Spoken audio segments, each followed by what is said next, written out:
ఎవరు దేవునికి ఇష్టలు పార్ట్ 1 పరిచయం. కొంచెం శ్రద్ధగా వినండి. మీ అందరికీ తెలుసు పాత నిబంధన ఛాయ, కొత్త నిబంధన నిజస్వరూపం.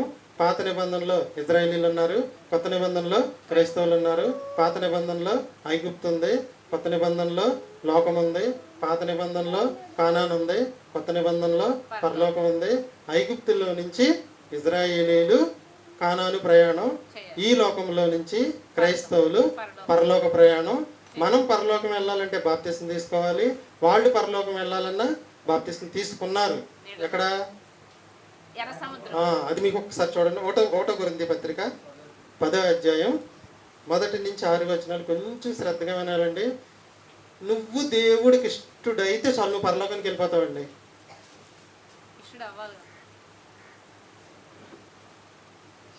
అంటే చాలా మంది పరలోకం వెళ్ళడం చాలా భయంకరం, చాలా కష్టమైన బోధన జరుగుతుంది ఈరోజు. అంటే దేవుడికి ఎవ్వరు పరలోకానికి రావడం ఇష్టంలా చేశాడు అంటారా? ఓకేనా? జాగ్రత్తగా చదువుకోండి. కొరింథీయులకు రాసిన మొదటి పత్రిక 10వ అధ్యాయం 1 నుంచి 6 వచనాలు. పౌలు గారు కొరింథీ పట్టణంలోనే ఇప్పుడు పత్రిక మందాకు వచ్చింది కూడా మనకు చెప్తున్నాడు. సహోదరులారా, అదే క్రీస్తు సంఘం ఒంగూరు సభ్యులారా, ఈ సంగతి మీకు తెలియకుండా నాకు ఇష్టం లేదు. ఏంటో జాగ్రత్తగా వినండి, జాగ్రత్తగా చదవండి. మన పితరులందరూ అంటే పాత నిబంధనలో ఉన్న భక్తులందరూ మేఘము క్రింద నుండిరి. 1 కొరింథీ పత్రిక 10వ అధ్యాయం 1 నుంచి 6 వచనాలు. వారందరూ సముద్రంలో నడిచిపోయిరి, అందరూ మోషేని బట్టి మేఘములోను సముద్రములోను, మనం కూడా తండ్రి యొక్కయు కుమారుని యొక్కయు పరిశుద్ధాత్మ నామంలో బాప్తిసం తీసుకుంటున్నాం. వాళ్ళు మేఘములోను సముద్రంలోను బాప్తిసం పొందిరి. ఒకరై అందరూ ఆత్మ సంబంధమైన ఒకే బండలోనిది ఒకే ఆహారమును భుజించరు. ఇప్పుడు కూడా మనం అందరం కూడా క్రీస్తు శరీరం అని మన కావ్య తీసుకొచ్చే క్రీస్తు శరీరం అనే రొట్టె, హరిబాబు తీసుకొచ్చే ద్రాక్షారసం, క్రీస్తు రక్తం అనే ద్రాక్షరసం. అందరూ ఒకటే తాగుతున్నాం, ఒకటే తాగట్లేదా? ఒకటే. రైట్. తర్వాత చదవండి. అందరూ ఆత్మ సంబంధమైన ఒకటే పానీయమును పానము చేసిరి, ఏలయనగా తమ్మును వెంబడించిన ఆత్మ సంబంధమైన బండలోనిది తాగిరి. ఆ బండ క్రీస్తే. అక్కడి నుంచి జాగ్రత్తగా వినండి. అయితే వారిలో ఎక్కువ మంది ఎవరు? ఇజ్రాయేలీలందరూ అంతమంది బయలుదేరితే 2 మాత్రమే కానానులోకి వెళ్ళారు. అప్పుడు ఎవరాళ్ళు? యెహోషువ, కాలేబు. కొన్ని లక్షల మంది కాల్బలం బయటకు వస్తే 2 మాత్రమే వెళ్ళారు. మిగిలిన వాళ్ళందరూ ఎందుకు వెళ్ళలేదు? ఓకే, వెరీ గుడ్, బాగా కనెక్ట్ అయ్యారు. చిన్న తప్పు చేశారు. ఏంటంటే దేవుడికి ఇష్టలుగా లేరు. మనం కూడా దేవుడికి ఇష్టలుగా లేకుండా మనం ఎన్ని చేసినా ఏం చేసినా పరలోకం వెళ్ళమంతే. ఇప్పుడు జనాలు పొగుడుతారు మనల్ని, కానీ పరలోకం వెళ్ళం. మళ్ళీ ఒకసారి చదవండి. వారిలో ఎక్కువ మంది దేవునికి ఇష్టలుగా ఉండకపోయిరి. దేవునికి 5వ వచనమేనది. వారిలో ఎక్కువ మంది దేవునికి ఇష్టలుగా ఉండకపోయిరి. కాబట్టి మనం దేవునికి ఇష్టలుగా ఉంటే వాళ్ళు కణానికి వెళ్ళేవాళ్ళు, మనం పరలోకం వెళ్తాం. ఇప్పుడు పరలోకం వెళ్ళాలంటే ఏం చేయాలంటే ఒకటి చెప్పా ఒకసారి, దేవుని చిత్తమును జరిగించాలి. ఇప్పుడు రెండోది ఏం చెప్పుకుంటున్నాం అంటే దేవునికి ఇష్టలుగా ఉండాలి. ఓకేనా? ఇప్పుడు ఇంతకీ ఎవరి గురించి రాయబండి ఈ మాటలో? ఎవరికి రాయబండి? మనకు రాయబండి. వాళ్ళలో ఎంతమంది వెళ్ళలేదు? ఎంతమంది దేవునికి ఇష్టలుగా లేరు? ఓకే, వాళ్ళందరూ ఏమయ్యారో కింద వచనాల్లో చూడండి. అయితే వారిలో వారు ఆశించిన ప్రకారము మనమును, చదవండి, చెడ్డవాటిని ఆశించకుండా ఉన్నవి వారు తినుటకును 12 వరకు చదవండి, పర్వాలేదు. కూర్చుండి ఆడుటకు లేచిరి అని వ్రాయబడినట్లు వారిలో కొందరి వలె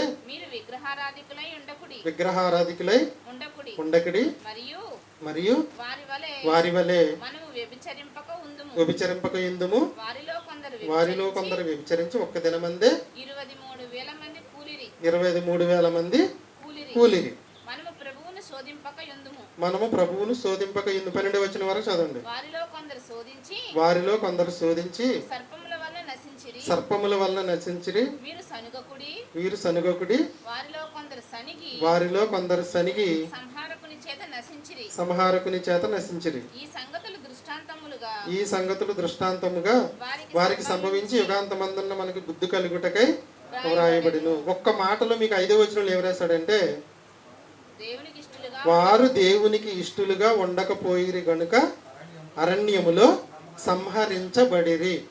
అంటే ఆయుష్ తీరకుండానే చంపేశాడని అర్థం. అంతేనా? ఆయుష్ తీరకుండానే చంపేశాడు. వాళ్ళందరూ ఏమయ్యారంటే దేవునికి ఇష్టలు కాని వాళ్ళందరూ సంహరించబడ్డారు. దేని వలన సంహరించబడ్డారు అంటే ఇష్టలుగా ఉండకపోవడం వల్ల సంహరింపబడ్డారు. ఇది మనకు తెలియాలని పౌలు గారు ఎందుకు అనుకుంటున్నాడు? ఈ విషయం మనకెందుకు తెలియాలి? ఇది మీకు తెలియకుండా నాకు ఇష్టం లేదు అంటే అర్థం ఏంటి? నాన్న ఈ విషయం మీకు తెలియాలి, వాళ్ళందరూ పోయారు, మీరు పోకుండా ఉండాలి అంటే ఇష్టలుగా ఉండాలి. మెయిన్ పాయింట్ ఏంటంటే ఇక్కడ మనకి దేవునికి ఇష్టలుగా ఉండకపోతే దేవుని చేత సంహరించబడతాము. దేవునికి ఇష్టలుగా ఉండకపోతే దేవుని చేత సంహరించబడతాము. వాళ్ళందరూ కూడా ఎక్కడ నశింపబడ్డారు? ప్రయాణంలో. మనం కూడా మన ప్రయాణంలోనే ప్రమాదవశాత్తు రోగవశాత్తు మరణించడం అనేది జరుగుతుంది. ఐగుప్తు నుండి వచ్చిన వారిలో 2 మాత్రమే కనానులోనికి వెళ్ళారు. వాళ్ళు తెలిసి యెహోషువ, కాలేబు. మిగిలిన వారు దేవునికి ఇష్టలుగా ఉండలేదు. ఏమైపోయారంటే సంహరించబడ్డారు. మనం కూడా దేవునికి ఇష్టలుగా ఉంటేనే పరలోకానికి చేరతాం, కానీ దేవునికి ఇష్టలుగా లేకపోతే మాత్రం మనం ఎవ్వరం కూడా పరలోకానికి చేరము. మరి దేవునికి ఇష్టలు ఎవరిని దేవుడు తనకు ఇష్టలుగా ప్రకటించాడు బైబిల్ గ్రంథంలో చూసుకుంటే మనం కూడా అలా ఉంటే చక్కగా సేవ్ అయిపోతాం. ఓకేనా? పాఠం పేరు ఇప్పుడు వరకు పరిచయం చెప్పాను మీకు. పార్ట్ 1 లేదా పాఠం పేరు దేవునికి ఇష్టలు ఎవరు. ప్రారంభంలో మీ అందరికీ తెలుసు, కయ్యను హేబేలు ఏం తీసుకొచ్చారు? అర్పణలు తీసుకొచ్చారు. దేవుడు ఇద్దరికి ఇష్టడయ్యాడా? ఒకళ్ళది మాత్రమే నచ్చిందా?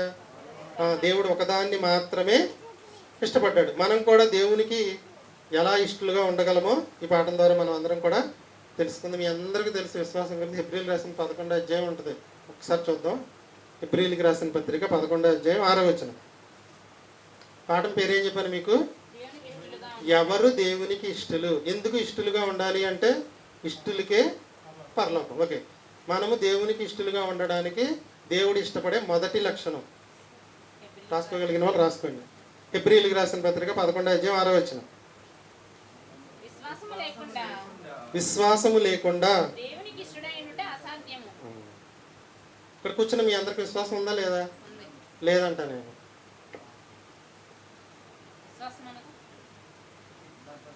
కొన్ని మీకు విశ్వాసం ఉంటే మీ విశ్వాసం ఏంటో చెప్పండి.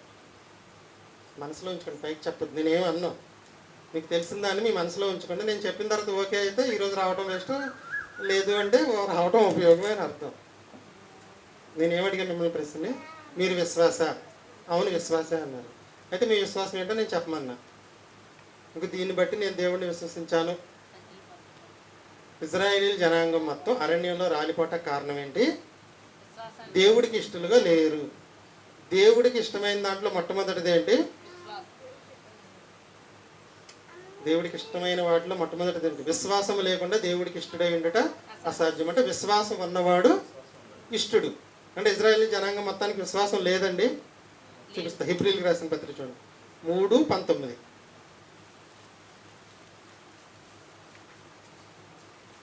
హెబ్రీయులకు రాసిన పత్రిక. కాగా అవిశ్వాసము చేతనే వారందరూ. ఓకే, అవిశ్వాసులు అంటే అర్థం ఏంటంటే అయిష్టులు. అవిశ్వాసులు అంటే అయిష్టలు రానిస్తాడా? రానివాడు. ఇజ్రాయేల్ జనాంగానికి మొత్తానికి లేనిది ఏంటంటే విశ్వాసం లేదు. మరి మనకి విశ్వాసం ఉందో లేదో చూసుకోవాలి. విశ్వాసం లేకుండా దేవుడికి ఇష్టడేంటిట అసాధ్యము. విశ్వాసం లేని కానుకలు కానీ, విశ్వాసం లేని ప్రార్థనలు కానీ, విశ్వాసం లేకుండా దేవుని సన్నిధికి వచ్చుట కానీ, విశ్వాసం లేకుండా ఏ పని చేసినా అది దేవునికి ఇష్టం కాదు. ఒకసారి కీర్తనల గ్రంథం చూడండి, 78వ అధ్యాయం 22వ వచనం. మీ పరీక్షకు సంబంధించిన అధ్యాయాలు 78వ అధ్యాయం 22వ వచనం. కీర్తనల గ్రంథం 78వ అధ్యాయం 22వ వచనం. ఎవరు? ఇజ్రాయేలీలు. 78వ అధ్యాయం 22వ వచనం. ఎవరు చెప్తున్నారు ఈ మాట? కీర్తనల గ్రంథంలో దేవుడు రాయించాడు ఏంటంటే, వారు దేవుని యందు విశ్వాసముంచక పోయిరి. అంటే విశ్వాసం ఉంచలేదంటే అర్థం ఏంటి? ఇష్టలుగా ఉండకపోయిరి అని అర్థం. అంతేనండి. అంటే మనకన్నా ఎక్కువ అద్భుతాలు చూశారని నేను అనుకుంటున్నాను. మనలో ఎవరం కూడా సముద్రం పాయలు అవడం చూడాల, మన వెనకమాల పడి మేఘం రావడం చూడాల. ఇంకా అలా చూసుకుంటే జస్ట్ అలా కొడితే నీళ్ళు వచ్చేసేయండి ఎక్కడ పడితే అక్కడ. వాళ్ళ వెనకమాల క్రీస్తు అనే బండ రావడం అనేది జరిగింది. అలా చూస్తే మీరు నిర్గమకాండ ఎగ్జామ్ రాసినప్పుడు మీకు ఎన్ని తెలిసే ఉంటాయి. ఎన్ని అద్భుతాలు చూశారు వాళ్ళు. ఏమండి చూసారా? చూడలేదా? ఒక సముద్రం పాయలైపోయి కళ్ళ ముందే నడుచుకుంటూ వెళ్ళిపోయారు. వెనకమాల వచ్చిన వాళ్ళందరూ మునిగిపోయారు. ఎందుకు? వాళ్ళని బయటికి రప్పించడానికి కూడా 10 తెగుళ్ళు రప్పించి మరి బయటకు తీసుకొచ్చాడు. ఎర్ర సముద్రం నుంచి నడిపించాడు. అయినా సరే విశ్వాసం అంటే అర్థం ఏంటి? నేను కానానికి వెళ్తానా? క్రైస్తవులు ఎక్కువ మంది మాట్లాడే మాట, పరలోకానికి వెళ్తామంటావా? వెళ్ళో ఖచ్చితంగా. మాట అన్నవాడు వెళ్ళండి. నేనే చెప్తున్నా. మీకు ముందుకెళ్తే రెఫరెన్స్ కూడా చూపిస్తా దానికి. అసలు ఆటోటి ఎందుకు వస్తుందండి మనకి? డౌట్గానే వచ్చాము చర్చికి.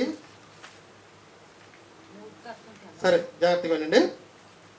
సముద్రం నుండి వచ్చి చేదు నీరు మంచి నీరుగా మారుస్తాడని నమ్మలేదు.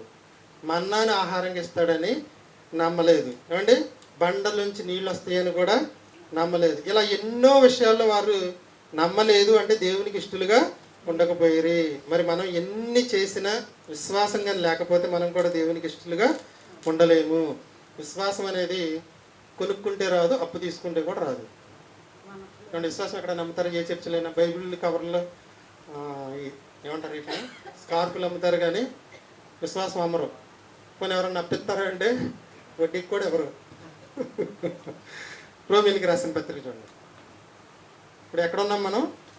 విశ్వాసం అనేది కొంటే వస్తుందా, అప్పిస్తే దొరుకుతుందా? మీరు చెప్పండి. విశ్వాసం ఎలా అవుతుంది ఒక మనిషికి?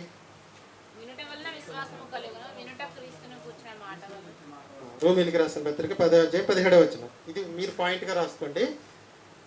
ఇజ్రాయేల్ జనాంగం మాత్రం విశ్వాసం లేకుండా పోయారు. అంటే దేవునికి ఇష్టలుగా లేకుండా పోయారు. ఇప్పుడు నేను చెప్పేది ఏంటంటే విశ్వాసం అనేది ఎలా వస్తుంది? రోమిలికి రాసిన పత్రిక 10వ అధ్యాయం 17వ వచనం. కాగా వినుట వలన విశ్వాసం కలుగును, వినుట క్రీస్తుని గూర్చిన మాట వలన కలుగును. ఇప్పుడు నీకు విశ్వాసం రావాలంటే ఏం చేయాలి? నీకు విశ్వాసం ఉంటేనే ఇష్టడివి. ఇష్టలకే పరలోకం. నువ్వు పరలోకానికి వెళ్ళాలంటే ఇష్టడుగా ఉండాలి. ఇష్టడుగా ఉండాలంటే ముందు నీకు ఉండాలంటే విశ్వాసం ఉండాలి. విశ్వాసం ఉండాలంటే ఏం చేయాలి? క్రీస్తుని గూర్చిన మాట వినాలి. ఒక్క మాటలో చెప్పాలంటే ఆదివారం ఉదయం సాయంకాలం ఎన్ని పనులు ఉన్నా చర్చికి రావాలి. ఇది లింక్. ఒప్పుకుంటారా? ఒప్పుకోరా? వింటే కొంచెం ఒక్కొక్కరికి ఆ రోజు రావటం కుదరకపోవచ్చు. మనకున్న అదృష్టం ఏంటంటే 3 వారాలు మీరు రాకపోయినా చక్కగా అప్లోడ్ చేస్తాం. చక్కగా కూర్చుని వాటిని వినండి. ఉన్న అవకాశాన్ని సద్వినియోగం చేసుకోండి. వినుట వలన విశ్వాసం, వినుట క్రీస్తుని గూర్చిన మాట వలన కలుగును. ఖాళీగా ఉంటేనే చర్చ అనేది వద్దండి. ఖాళీగా ఉన్నా లేకపోయినా ఇది మన ఆజ్ఞ, దేవుడు మనకిచ్చిన ఆజ్ఞ. ఇక మీకు తెలిసిందే కదా ఇది. ఏది? వినుట వలన విశ్వాసం అనేది, వినుట క్రీస్తుని గూర్చిన మాట వలన అనేది. వినుట వలన విశ్వాసం వచ్చిందనే విషయం మాకు తెలుసండి. క్రీస్తుని గురించి నీకు ఏ మాట విన్నా విశ్వాసం వస్తుందండి. ఒక ఆయన టీవీ ప్రసంగికుడు ప్రసంగం చేస్తుంటే చచ్చిపోయిన వాళ్ళు లేచిపోతున్నారు, రోగాలన్నీ నయమైపోతున్నాయి, దెయ్యాలు పట్టించిన వాళ్ళందరినీ వదిలిచ్చేస్తున్నాడు. అది కూడా వాక్యమే చెప్తున్నాడు ఆయన కూడా. అది నువ్వు నమ్మేవనుకోండి, వినటం వలన విశ్వాసం అని, అది కరెక్ట్ కాదు. ఏది వింటున్నావో చూసుకోవాలి. బాడీకి ఏది తింటున్నామో చూసుకుంటాం, చాలా జాగ్రత్త తీసుకుంటాం. తినడానికి ముందు చేతులు కడుక్కుంటాం, తిన్న తర్వాత చేతులు కడుక్కుంటాం, తినక ముందు పళ్ళింగ్ కడుగుతాం, తిన్నాక పళ్ళింగ్ కడుగుతాం, వండే ముందు అన్నీ కడుగుతాం, వండిన తర్వాత అన్నీ కడుగుతాం, తినేటప్పుడు చాలా జాగ్రత్తగా ఉంటాం, వండిన తర్వాత మూతలు వేస్తాం, మూతలు తీసి తింటాం, మళ్ళీ మూతలు. తినే విషయంలో ఎంత జాగ్రత్తగా ఉంటున్నారో వినే విషయంలో మాత్రం అంత జాగ్రత్త లేకపోతే అటు అనారోగ్యం, రోగాల పాలే చచ్చిపోతాం, ఇటు కూడా ఆత్మీయ రోగాలు వచ్చి చనిపోవడం అనేది జరుగుతుంది. ఇప్పుడు వినటం వల్లనే విశ్వాసం వస్తుందా? ఇంకేం చేసినా విశ్వాసం రాదా? నేనేమంటానంటే చదువుటం వలన కూడా విశ్వాసం వస్తుంది అంటే నేను. మీరు ఒప్పుకుంటారా ఒప్పుకోరా చెప్పండి. ఇప్పుడు వింటున్నారు అంటే నేను ఏం చెప్తున్నాను, ఒక గంట సేపు 4 వచనాలు తీసుకుని దాన్ని జోడించి చెప్పారు. మీరు ఇంటి దగ్గర 2 గంటల సేపు బైబిల్ చదివారు అనుకుందాం. ఇప్పుడు ఇది ఎక్కువ అది ఎక్కువ? అదే ఎక్కువ. అందుకని నేను ఏం చెప్తానంటే మీరు బైబిల్ గ్రంథం మొత్తం వరుస క్రమంలో ఒక్కసారైనా చదవండి, లేదంటే 10 సంవత్సరాల్లో బైబిల్ పూర్తి చేసి ఒక ప్రణాళిక నేను పెట్టాను, అదన్నా ఫాలో అవ్వండి. పరీక్షలు, మార్కులు, డబ్బులు అసలు అంతా పక్కన పెట్టండి, మనకు వద్దాయి. మనకు వస్తే ఇస్తారు, రాలేదనుకోండి ఆయనే ఉంచుకుంటారు, మనకెందుకు. మనకు కావాల్సింది ఏంటంటే కీర్తనల గ్రంథం 150 అధ్యాయాలు, 1వ తిమోతి పత్రిక, 2వ తిమోతి పత్రిక ఈ 6 నెలల్లో చదవాలి అంతే. చదివామా లేదు మీకు తెలుసు. నెక్స్ట్, దేవుడు మీ దగ్గర పెట్టిన ఒక మిషన్ ఉంది కదా, మనస్సాక్షి అనేది. ఆ మనస్సాక్షికి తెలుసు. మనస్సాక్షి రిపోర్ట్ ఎవరికి ఇస్తుంది అంటే దేవుడికి ఇస్తుంది. రాయగలిగిన వాళ్ళందరూ పరీక్ష అసలు నేను ఏమీ చదవలేదు అన్న వాళ్ళు కూడా పరీక్ష రాయొచ్చు. ఇప్పుడు మీకు 0 మార్కులు వచ్చినాయి అని అందరి ముందు మీకు ఏం డబ్బు కొట్టవు ఇక్కడ.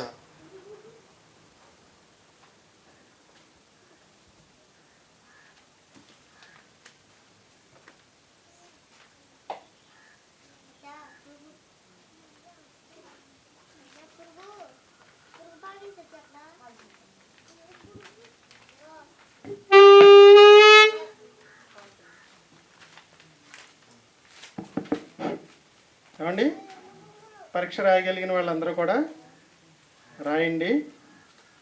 ఎన్ని మార్కులు వచ్చినాయి అనేది తర్వాత చూసుకుందాం.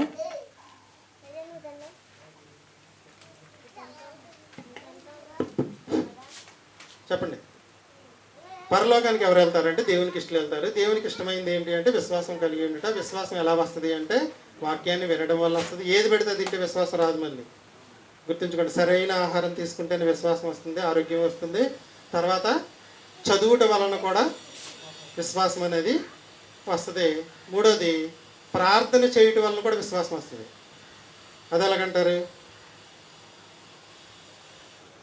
ఒక ఆయన నా కుమార్తెకి దెయ్యం పట్టిందని యేసుక్రీస్తు శిష్యుల దగ్గరికి తీసుకొస్తే శిష్యులు ప్రార్థిస్తే దెయ్యం పోల.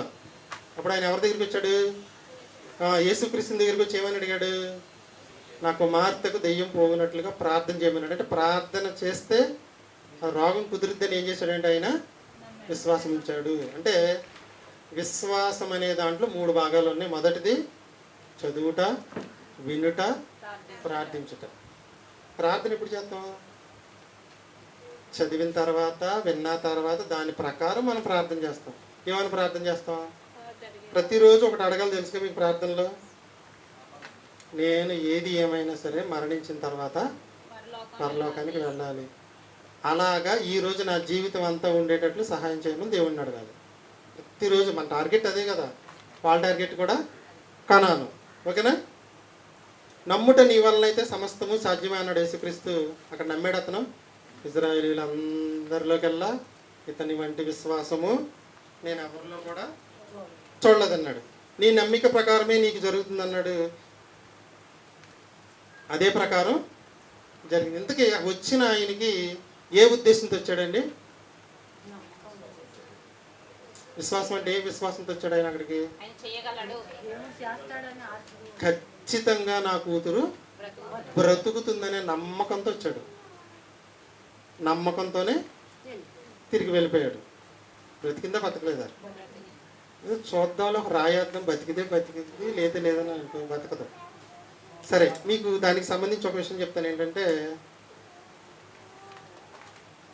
విశ్వాసము వ్యతిరేక పదం ఏంటి? అవిశ్వాసం అనేది పదం అండి.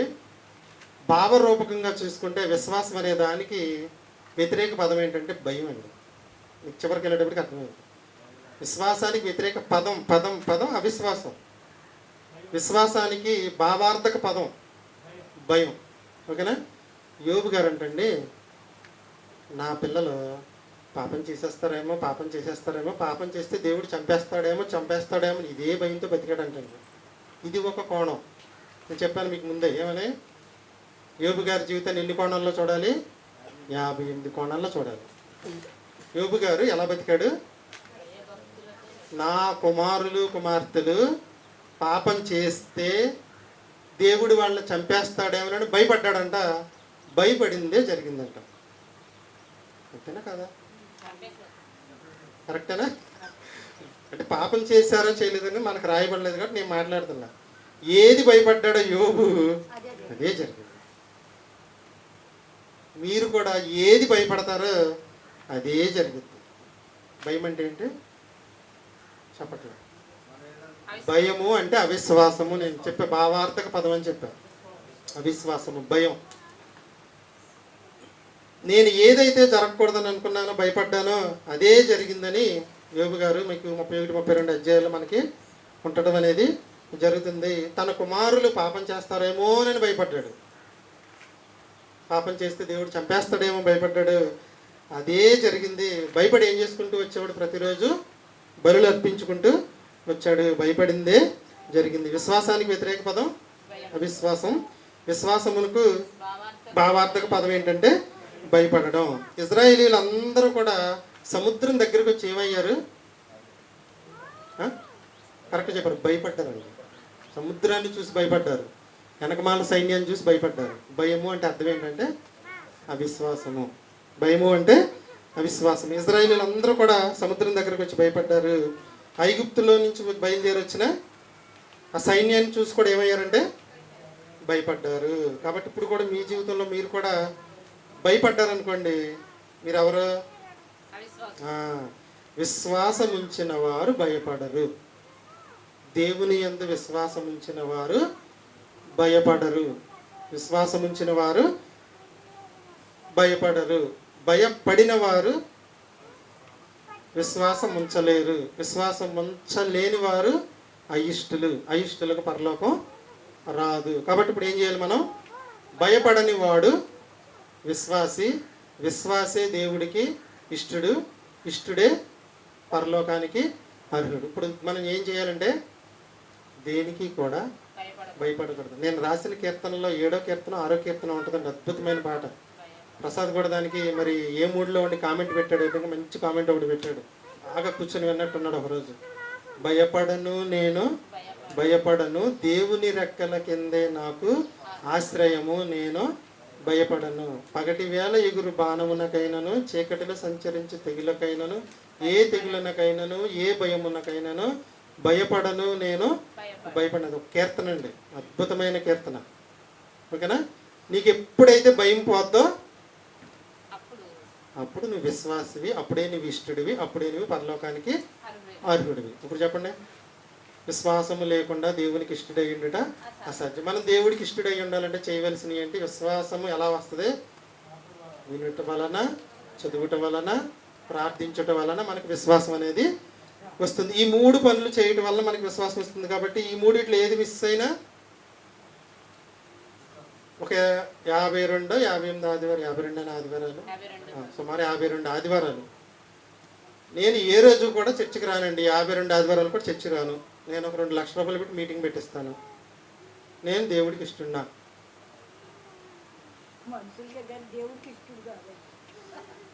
లింక్ నీకు విశ్వాసం అనేది అసలు ఎలా వస్తుంది?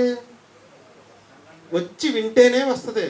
చెప్పాను మీకు, రొట్టె ద్రాక్షారసం తీసుకోవడం అనేది మా అమ్మాయి ఏదో ఒక అరగంట పని, హరిబాబు ఏదో ఒక 100 రూపాయలు పెట్టి తీసుకొస్తే అయిపోతాం కాదండి. అది దేవుడు మనకిచ్చే గొప్ప ఆశీర్వాదం. అది ఎంత ఆశీర్వాదం అంటే దాంట్లో పాలు పొందిన వారికి ఏముండదు అన్నాడు, తీర్పు అనేది లేదంటండి. ఎంత గొప్ప ఆశీర్వాదం చూడండి. అవునా కదా? ఇప్పుడు చెప్పండి, విశ్వాసం ఎలా వస్తుంది మనకి? విశ్వాసం చర్చికి వస్తేనే, వింటేనే, తర్వాత చెప్పగలిగితే, పాఠాలు చెప్తేనే మీకు విశ్వాసం అనేది వస్తుంది. అరణ్య యాత్రలో వాళ్ళకి ఏమి లేదు, విశ్వాసం లేదు. ఈ పరలోక యాత్రలో మనకేమి లేదంటే విశ్వాసం ఉండాలండి. విశ్వాసం అంటే మీ ఒక్కటే. దారిలో ఏమున్నాయి, నేను చచ్చిపోయినా నేను ఇప్పుడుకిప్పుడు అబ్రహాం అన్న చోటికి వెళ్ళిపోతాననే నమ్మకం ఉందా లేదా మీకు? ఉంటే మీరు విశ్వాసులు, ఉండకపోతే అవిశ్వాసులు, అంతే. ఇంతకీ మన నమ్మకం ఏంటి చెప్పండి? మన నమ్మకం ఏంటి? నమ్మకము అంటే విశ్వాసం. మన విశ్వాసం ఏంటంటే చస్తే మధ్యలో అతనిలోకి వెళ్తాం, క్రీస్తు రెండో రాకలో స్వర్గానికి వెళ్ళిపోతాం, చస్తే స్వర్గం అన్నట్టుగా మన జీవితం ఉండాలి ఎప్పుడు కూడా. అది విశ్వాసం. అరణ్య యాత్రలో వాళ్ళకి విశ్వాసం లేదు. మన పరలోక యాత్రలో మనకి ఎన్నో అద్భుతాలను చూసినా మనకి విశ్వాసం లేదు. ఏంటండి మన జీవితంలో, నా జీవితంలో నాకు ఇప్పటివరకు ఏ అద్భుతం లేదు అంటారా? మీ వయసుని బట్టి ఇప్పటివరకు మీరు బ్రతుకున్నారంటే అదొక అద్భుతం. మీ బాడీలో కళ్ళు, నోరు, చెవులు అన్ని భాగాలు పనిచేస్తున్నాయి అంటే అదొక అద్భుతం. ఇక్కడ కూర్చున్న వాళ్ళందరికీ మాట వచ్చు, అది ఒక అద్భుతం. 2 కాళ్ళు 2 చేతులు ఉన్నాయి, అద్భుతం కాదండి? ఇంకేం కావాలి నీకు అద్భుతం చెప్పండి. గట్టిగా మాట్లాడితే కాలో చెయ్యో ప్రమాదంలో ఇరిగిపోయిన వాడి దగ్గరికి వెళ్ళి ఒక అరగంట సేపు కానీ లేదంటే ఒక రోజు కానీ వాడితో గడపండి. ఇప్పుడు వాడి జీవితానికి నీ జీవితానికి ఎంత తేడా ఉందో మీకు అది అర్థమైద్దండి. బండి తోలేటప్పుడు నాకు డ్రైవింగ్ లైసెన్స్ ఉంది, నేను 8 అంకేసాను 10 అంకేసాను అని చాలామంది సంబరపడతారు. క్షేమంగా ఇంటికి వస్తున్నాము అంటే దేవుని దయా దాక్షిణ్యాలే. మన డ్రైవింగ్ ప్రతిఫలం ఏమీ కాదు. తోలేటప్పుడు మనసులో చిన్న గర్వం వస్తే చాలు, అవుట్. కాబట్టి దేవుడు ఎన్ని అద్భుతాలు చేస్తున్నాడంటే అద్భుతమే కదండి మనం క్రీస్తులోనికి రావడం. అద్భుతమైన మంచి బోధలో పడడం కూడా దేవుడు మన జీవితంలో చేసిన అద్భుతం. మరి దేవుని ఒక ప్రణాళికలో దేవుని చిత్తం కూడా ఉంటుంది. దాని ప్రకారమే జరిగింది తప్పితే మనం ఏదో అనుకుంటే మాత్రం అది జరగదు. దేవుడు మాత్రం చాలా గొప్పవాడు. జరగకపోతే మాత్రం ఏం దేవుడు అని అనకూడదు. ఏదైనా జరిగితే గొప్ప దేవుడని, జరగకపోతే ఆ ఏం దేవుడు రా బాబని అనకూడదు. అలా అంటే అదేంటి? అవిశ్వాసము, భయము. ఓకేనా? ఏది జరిగినా ఆయన చిత్త ప్రకారమే జరుగుతుంది. ఏది జరిగినా లేఖన గీతాల్లో ఒకటి పెట్టానండి, ఏది జరిగినా మన మేలుకే, మన మేలు కోసమే జరిగిందని నమ్మడమే విశ్వాసము. కొంతమంది విశ్వాసుల విశ్వాసాన్ని చూసి మన విశ్వాసం ఏంటో చెప్పి పార్ట్ 1 ముగించేస్తారు. ఓకేనా? హానోకు విశ్వాసం ఏంటో చెప్పండి. పోనీ అబ్రహాముకున్న విశ్వాసం ఏంటి? అబ్రహాముకున్న విశ్వాసం ఏంటి? అబ్రహాముకున్న విశ్వాసం అంటే అబ్రహాము సంబంధించిన పాట చాలా గొప్పగా రాశాను. యూట్యూబ్లో పెట్టడానికి చాలా భయపడ్డా. అబ్రహాం గురించి మాట్లాడేటప్పుడు అబ్రహాం గురించి ఒక పాట రిలీజ్ చేయడం అంటే చాలా జాగ్రత్తగా ఉండాలి. ఎందుకని 2 వర్గాలు తన్నుకులు ఆడిపోతున్నాయి ఇప్పుడు. ఎవరు? ఆ సంతానము ఈ సంతానము. శారా గురించి రాసిన పాట కూడా చాలా జాగ్రత్తగా రాశారు. ఊరికి అప్లోడ్ చేస్తే 1500 మంది చూడడం అనేది జరిగింది. 1600 మంది చూడడం అనేది జరిగింది. మంచిగా సెట్ అయింది. ఆ అబ్రహాం సంబంధించిన పాటలు మొత్తం ఆయన జీవితం మొత్తం పెట్టడం అనేది జరిగింది. అబ్రహాం కన్నా విశ్వాసం ఏంటో చెప్పండి.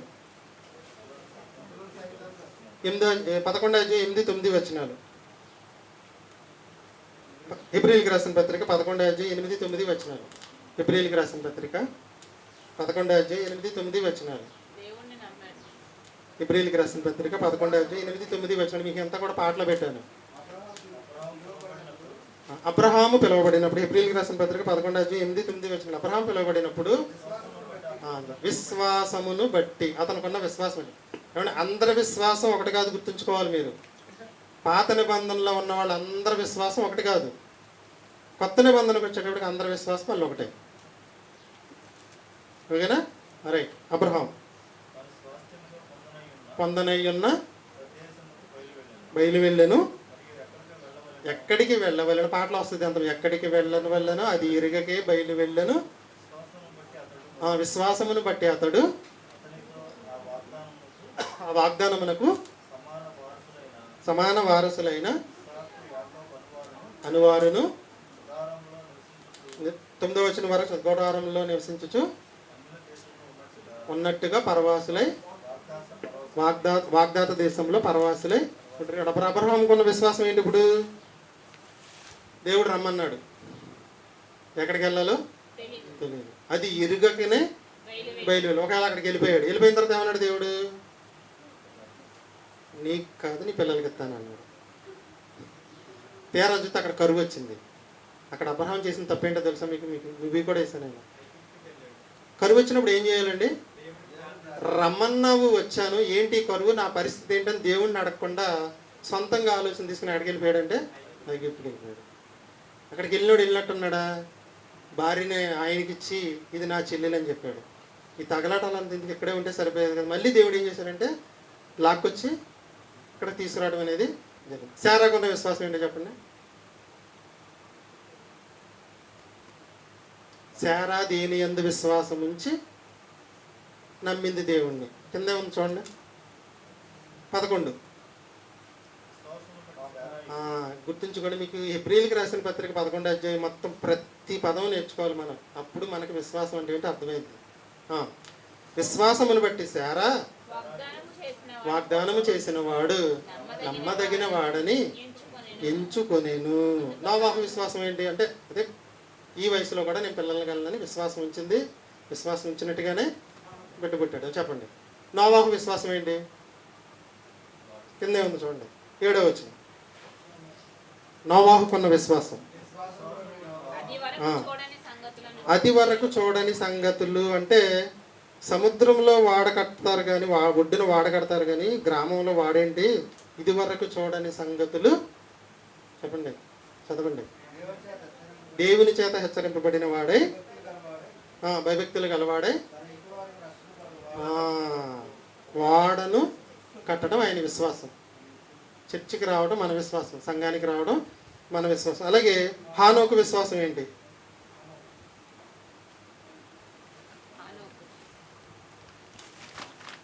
హానోకు విశ్వాసం 11వ అధ్యాయం 4వ వచనం చూడండి. 5 వచనం చూడండి. అసలు మీకు ముందు అసలు విశ్వాసము అనే పదం ఫలానా ఆయన విశ్వాసి అని మొట్టమొదటి బైబిల్ గ్రంథంలో ఏప్రిల్ రాసిన పత్రిక 11వ అధ్యాయం ఎవరి గురించి రాయబడింది? 4వ వచనంలో చూడండి. హేబేలుదంటండి మొట్టమొదటి విశ్వాసం. తర్వాత ఎవరు? హానోకు సెకండ్ ప్లేస్లో ఉన్నాడు. హానోకు ఉన్న విశ్వాసం ఏంటో చూడండి,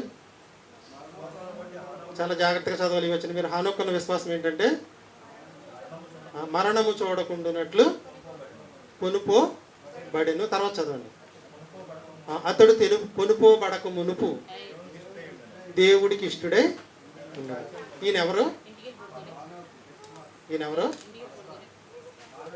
హానోకు ఎవరు? విశ్వాసి. అది మిమ్మల్ని ఒక్కసారి చదవండి. 5వ వచనం మళ్ళీ ఒకసారి చదవండి. వెళ్ళిపోతారు నువ్వు కూడా ఇంటి దగ్గర, మా ఇంటి దగ్గర కూర్చుంటారు. మా ఇంటి దగ్గర ఉండి ఎక్కడికి వెళ్ళకే చెప్పండి. మళ్ళీ ఒకసారి 11వ అధ్యాయం 5వ వచనం అందరూ చూడండి. హానోకు విశ్వాసమును బట్టి మరణము చూడక కొనుపోబడెను. అంటే హానోకున్న విశ్వాసం ఏంటి? దేవుడు ఏం చెప్పాడంటే హానోకు మరణం అంటే ఏంటో తెలుసు కదా, వీళ్ళందరినీ చూస్తున్నావు కదా, మరణం అంటే ఏంటో నీకు రుచి లేకుండా నేను తీసుకెళ్ళిపోతాను. ఎంత విశ్వాసం ఉంచాడో తెలుసా మీకు? విశ్వాసం ఉంచాడు కాబట్టి ఎలా బతికాడు? చచ్చిపోయే రోజు వరకు కూడా. కింద చూడండి. దేవుడికి ఇష్టడై ఉండేనని సాక్ష్యం పొందిన. అంటే మనం కూడా విశ్వాసులమైతే దేవునికి ఇష్టలుగా ఉండాలి. ఏ రోజు మన మరణ దినమో తెలియదు కాబట్టి ప్రతిరోజు కూడా ఎలా ఉండాలంటే దేవుడికి ఇష్టడుగా ఉండాలి. హానోకు మరణము చూడకుండా కొనుపోబడిను. మరణము చూడక మునుపు అతను దేవుడికి ఇష్టడుగా. ఇప్పుడు చెప్పండి, దేవుడికి ఇష్టడే విశ్వాసి, విశ్వాసికే దేవుడికి ఇష్టడు, వారికి మాత్రమే పరలోకం. ఇప్పుడు పాపం వలన వచ్చే జీతం మరణం, హానోకు ఆ మరణం అనేది నీకు లేకుండా నేను తీసుకుని వెళ్తాను అని చెప్పినప్పుడు హానోకు గారు నమ్మాడు. నమ్మి చాలా జాగ్రత్తగా దేవుడికి ఇష్టడుగా బ్రతికాడు. కొనుపోబడక ముందు ఎలా ఉన్నాడు అతను? దేవునికి ఇష్టడుగా ఉన్నాడు. మనం కూడా మరణానికి ముందు ఎలా ఉండాలి అంటే దేవునికి ఇష్టలమై ఉండాలి. విశ్వాసం ఉన్న వారందరూ కూడా ఎలా ఉండాలి అంటే దేవునికి ఇష్టలుగా ఉండాలి. 6వ వచనం చదవండి. విశ్వాసము లేకుండా దేవునికి ఇష్టడై ఉండుట అసాధ్యము. హానోకున్న విశ్వాసం చెప్పాను మీకు. మనుషులందరూ చనిపోతారు కానీ నువ్వు చావు అన్నాడు. మరణం లేకుండానే పాతాళలోకానికి వెళ్ళాడు. మరి మనకున్న విశ్వాసం ఏంటి? దేవుడు ఏది మనకు విశ్వాసంగా ప్రామాణికంగా ఇచ్చాడు. ఓకేనా? మరి మనకున్న విశ్వాసం ఏంటి? నమ్మి బాప్తిస్మం పొందినవాడు రక్షింపబడును. మీరు విశ్వాసంతోనే బాప్తిస్మం తీసుకున్నారు. కానీ ఎక్కడ డౌట్ అవుతుందంటే మనకి చస్తే పరలోకానికి వెళ్తామా లేదా? ఇక్కడ డౌట్ అవుతుంది. అక్కడ కూడా డౌట్ రాదు. కానీ మీకు విశ్వాసం ఉండే బాప్తిస్మం తీసుకున్నారా? ఇంకెందుకు భయపడతారు? నమ్మి బాప్తిస్మం మన విశ్వాసం, నా అందరి విశ్వాసం ఏంటంటే బాప్తిస్మం పొందితే రక్షింపబడతాము. అంతేనా? నమ్మి బాప్తిస్మం పొందినవాడు రక్షింపబడును. క్రీస్తు 2వ రాకడలో ఒకవేళ లోపు మనం మరణించినా తిరిగి లేచి ఆయనతో పాటు కూడా వెళ్తాము. ఇది మన యొక్క విశ్వాసం. మన విశ్వాసం ఏంటండి? బాప్తిస్మం పొందితే రక్షింపబడతాము. క్రీస్తు 2వ రాకడ ముందుగానే చనిపోతే పాతాళలోకానికి వెళ్తాము. లాజరున్న చోటికి వెళ్తాము. క్రీస్తు 2వ రాకడలో మనం అందరం పరలోకం. ఇది మన విశ్వాసం. క్రైస్తవులందరి ప్రామాణికమైన విశ్వాసం. నేనండి మా అబ్బాయికి ఉద్యోగం వచ్చిందని దేవుణ్ణి నమ్మానండి. మా అమ్మాయి పెళ్ళి అయిందని దేవుణ్ణి నమ్మానండి. నా అప్పులన్నీ తీరిపోయాయి అని దేవుణ్ణి నమ్మానండి. నా కోర్టులో ఉన్న సమస్యలన్నీ తీరిపోయాయని దేవుణ్ణి నమ్మానండి. ఇదంతా కూడా దేవుడికి అయిష్టులు. నువ్వు విశ్వాసం అని ఎప్పుడు చెప్పుకుంటావు? నువ్వు విశ్వాసం అయితేనే దేవుడికి ఇష్టం. ఎలా విశ్వాసం అంది? బాప్తిస్మం పొందితే పాపాలు పోతాయి, నీతిగా బ్రతికితే క్రీస్తు 2వ రాకడలో పరలోకానికి వెళ్తాం. ఇది మనకున్న విశ్వాసం. ఇది చాలాసార్లు మీరు వినే ఉంటారు కానీ మనం ఎప్పుడు కూడా మర్చిపోతాం. కానీ గుర్తుంచుకుంటే ఎప్పుడు పోతామో తెలియదు కాబట్టి ఎప్పుడు ఇష్టంగా ఉండాలి. వెరీ గుడ్, బాగా చెప్పారు. ఎప్పుడు దేవునికి ఇష్టడుగానే ఉండాలంటే ఏంటంటే అర్థం, దేవుడి మీద శంకించకూడదు. దేవుడు చేస్తాడా, దేవుడి వల్ల అవుతుందా, అవదా? నీకు అది దేవుడు ఇవ్వాలని అనుకుంటే అయ్యిద్ది, ఇవ్వకూడదని అనుకుంటే నువ్వు ఎంత చేసినా అది జరగదు కాక జరగదు. కాబట్టి ఇప్పుడు చెప్పండి, మనం అందరం కూడా ఎలా ఉండాలి? దేవుడికి ఇష్టలుగా ఉంటే పరలోకానికి వెళ్తాం. ఇష్టలుగా ఉండడానికి ఏం చేయాలి? నమ్మి బాప్తిస్మం పొందితే పాపాలు కడగబడతాయి. నమ్మి బాప్తిస్మం పొందితే రక్షింపబడతాము. వాక్య ప్రకారం జీవిస్తే ఎప్పుడు మరణించినా సరే దేవుని దగ్గరికి వెళ్తాము, నరకానికి మాత్రము పోము. ఇది మన యొక్క విశ్వాసం. ఒక్కొక్కరిది ఒక్కొక్క విశ్వాసం. కానీ క్రైస్తవులందరిది కూడా ఒకటే విశ్వాసం. ఇదే విశ్వాసం అని ఎవరికి తెలియదంటే విశ్వాసులకు తెలియదు. ఇదే విశ్వాసం అని విశ్వాసులకు తెలియదు. బ్యాడ్ ఏంటంటే బోధకులకు కూడా చాలామందికి తెలియదు. విశ్వాసం లేకుండా దేవుడికి ఇష్టడే ఏంటట అసాధ్యము. విశ్వాసం ఉన్నవాడే దేవునికి ఇష్టడు. దేవుడికి ఇష్టడైన వాడే తన యొద్దకు తీసుకుంటాడు. దేవుడికి ఇష్టడు కాని వాడిని సంహరిస్తాడు, అంటే నిత్య నరకానికి పోతాడు. ఏది విశ్వాసమో తెలుసుకోండి. మరణానికి ముందు దేవునికి ఇష్టలుగా బ్రతకండి, విశ్వాసము కలిగి జీవించండి. ఇజ్రాయేలీయులు అరణ్యంలో రానిపోవడానికి ప్రధాన కారణం ఏంటంటే ఇష్టలుగా లేకపోవడం. ఇష్టలుగా లేకపోవడానికి ఇంకో మాట ఏంటంటే విశ్వాసం కలిగి లేకపోవడం. ఈరోజు మన పరిస్థితి ఏంటో జాగ్రత్తగా చూసుకోండి. పార్ట్ 1 కంప్లీట్ అయిందండి. ఇజ్రాయేలీయులు ఐగుప్తు నుంచి కానానికి వెళ్ళకుండా మధ్యలో రాలిపోవడానికి ప్రధాన కారణం ఏంటంటే దేవునికి ఇష్టలుగా లేరు. ఏమి లేరు అంటే విశ్వాసము లేకుండా దేవుడికి ఇష్టడై ఉండుట అసాధ్యం. వాళ్ళకి ఏమి లేదంటే విశ్వాసము లేదు. అవిశ్వాసం చేతని వారందరూ సంహరించబడిరి. క్రైస్తవులకు కూడా ఉన్న విశ్వాసం, పాత నిబంధనల విశ్వాసం మొత్తం చెప్పొచ్చారు. పౌలు గారు కూడా అంటాడు ఏమని, నా విశ్వాసమును తెలుసు మంచి పోరాటము పోరాడితే నా పరుగు కడముట్టించదని వెరీ గుడ్. విశ్వాసమును మనం కూడా ఏం కాపాడుకోవాలంటే విశ్వాసాన్ని కాపాడుకోవాలి. విశ్వాసాన్ని కాపాడుకోవాలి. విశ్వాసాన్ని కాపాడుకోవాలి. విశ్వాసికే దేవుడికి ఇష్టడు, దేవుడికి ఇష్టడికే పరలోకం. ఓకేనా? పార్ట్ 2 చెప్పుకుందాం, సమయం ఉంది కాబట్టి. అవకాశం ఉన్నంత వరకు నేను మిమ్మల్ని ఏమంటలేదండి. సాయంకాలం కొంచెం ఎండగా ఉండి రాలేకపోతే ఓకే, వస్తే మాత్రం మీకు దేవుని చూపిస్తానని చెప్పాను. దేవుని చూపించి ఇంటికి పంపిస్తాను. ఓకేనా? కనుక ప్రార్థిస్తాను. కొంచెం వాటర్